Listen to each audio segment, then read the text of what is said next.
Waraanni adda bilisummaa Oromoo zoonii lixaatti argamu waraana isaa yeroo dheeraatiif leenjisaa ture. Leenjii garaa garaa kennuudhaan erga isaan ga'oomsee booda waraana isaa marsaa hedduudhaaf leenji'aa turan irraa ammas waraana isaa haaraa eebbisee uummataaf bobbaasuusaa ifa godhe. Kan asirratti argaa jirtan kun faajjii waraana adda bilisummaa Oromoo yookaan ABO dhaaba Oromoof Oromiyaaf dhaabbatu yoo ta'u, waraana isaa leenjisaa ture eebbisiisee Oromiyaaf bobbaasuun dhaga'ame.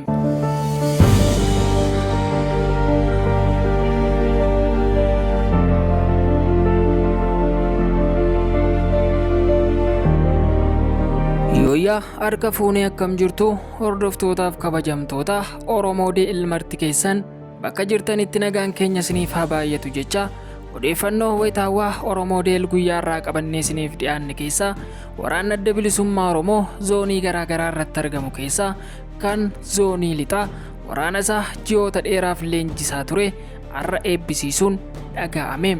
Leenjii waraanni adda bilisummaa Oromoo kun fudhate dirree qabsootii ba'e kuni hedduudha jedhu. Isaan keessaa muraasni naa'umsa naannoo Oromiyaa keessatti lolanis gaafa naannoo tokkotti deeman uummata isaanii kabajuu, akkasuma waraanni naannoo tokkotti yoo banames naa'umsa naannoo sanaa aadaa naannoo sanaatiin geggeeffamu, akkasuma waraana seera qabeessa biyya isaanii bilisa baasu akka geggeessan leenjii ga'aa fudhatan jedhu. Kaawwan isaanii humnoota addaa keessa kan turan, akkasuma qaama nageenyaa Oromiyaa ta'anii biyya keenya Itoophiyaaf tajaajilaa kan turan harka kennachuudhaan gara waraana adda bilisummaa Oromootti makamuun dhaga'ame. Isaan keessaa leenjii fudhachuun qabsoo bilisummaa geggeeffamu ilaalcha qabsaa bilisoomse barbaada jechuudhaan raayyaan ittisa biyyaa hedduun iddoo isaa gadhiisee waraana adda bilisummaa Oromootti makamuudhaan waboo faana leenjii addaa fudhate kan eebbifamanis hedduudha jedhu. Keessattuu immoo koomaandoo dabalatee humna addaa Oromiyaa makalaakiyaa biyya keenya Itoophiyaaf duulaa turan hedduun isaanii har'a waraana adda bilisummaa Oromootti makamuudhaan qabsoo haaraa jalqabu, uummata Oromoo faana hiree Oromoo hundumaa murteessuudhaa fi gara waraana adda bilisummaa Oromootti dhufanii leenjii addaa erga fudhatanii booda eebbifamanii bobbaafamuun dhaga'ame.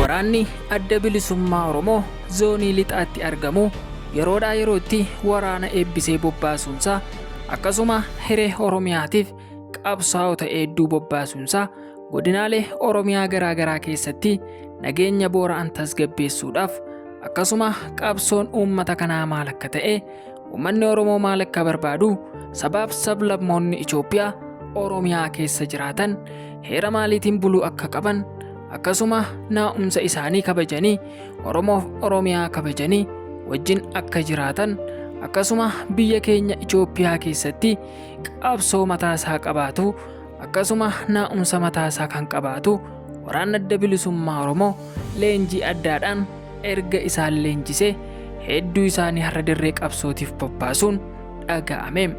Lixa Oromiyaatti wabbii waraanaarraan kan hafe wantoonni hedduun kaanii dhaga'amaa jiru. Kan asirraa argaa jirtan kun lafa qotee bulaa godina Wallagga lixaa aanaa Ganjiitti argamanidha. Naannoo kanatti mootummaan humnoota alaa bobbaasuudhaan albuuda lafa isaanii keessa akka guuran, akkasuma beenyaa tokko malee uummata buqqisuudhaan naannoo sana qabachaa akka jirantu dhaga'ame. Isarrayyuu darbee uummanni naannoo sana aga godinaatti deeme hiyyachaa jiraachuu, mana jireenyaa isaanii, akkasuma bakka maasaa qonnaa isaanii, hundee bunni isaanii osoo hin hafin bakka jiran irraa buqqa'anii naannoo biraatti godaanaa jiraachuunis dhaga'ame. Kun hunduu kan ta'aa jiru naannoo Oromiyaa keessatti albuudni hedduun argamaniiru. Albuuda kana immoo galii gochuu qabna, alargii biyyoota alaatiif gochuu qabna jechuun uummata naannoo sanaa beenyaa malee kaasuudhaan galii garaa garaaf warqee albuuda garaa garaa guuraa jiraachuun dhaga'ame.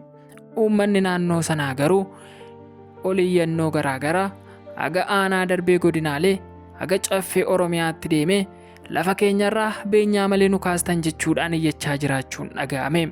Waraanni adda bilisummaa naannoo sanatti argamu garuu nageenya naannoo sanaa haa kabajamuuf callisne uummanni naannoo sanarraa buqqa'ee yeroo dhiyootti naannoo isaatti hin deebi'a, hiree isaa ofiin murteeffata, lafa isaa yoo barbaade ni gurgurata, yoo barbaade immoo qotee nyaata jechuun sagalee isaanii dhageessisanii.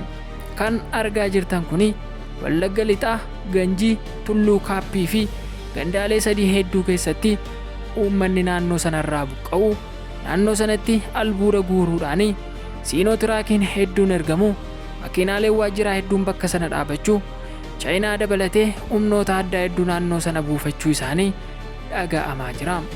Kun immoo akka naannoon sun albuudi keessaa golgolaa'u, naannoon sun harka mootummaa jala akka gaddu, akkasuma albuuda naannoo sana akka guuranii mootummaa Itoophiyaatiif gumaachanii fi gochi garaagaraa taasifamaa jira jechuun dubbatanii.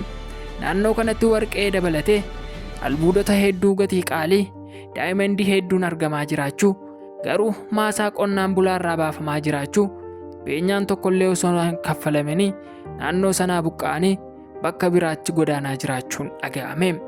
Akka jiraataan aanaa Ganjii tokko dubbatutti godina Wallagga Lixaa Ganjii Tulluu Kaappiirraa qonnaan bultoonni buqqa'an hedduun isaanii mana jireenyaallee hin qabanii, lafa isaanii dursan koota ergifatanii qochisiifatanuu karaa qotatan dhabaniiru. Amma makiinaa hedduutu dhufee irra jira, albuuda baasna jedhanii biyyee diimaa lafa qonnaa keenya irra firfirsaa jiru. Lafa keenya akkatti qotannu dhabne, hundee bunaa keenya hedduu nu jalaa buqqisaa jiru. Laga bonee nuti qotanne irraa soorannu hedduu meeshaa nuti hin beekne irra dhaabanii waan addaa gochaa jiru.